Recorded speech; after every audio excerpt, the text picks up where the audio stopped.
দুচকুৰ পৰা তোৰ বুকুৰ ভিতৰলে নালাগে বেছি পৰ্যা নসোমাবলে আঁতৰি গ'লেও কোনোবা দূৰলে পিৰিতিৰ টানে আনিব মোৰ কাষলে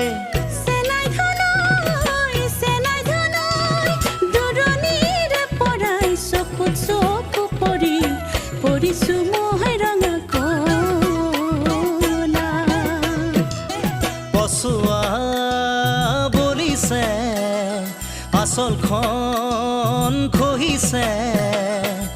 দেহা তোৰ কুমলীয়া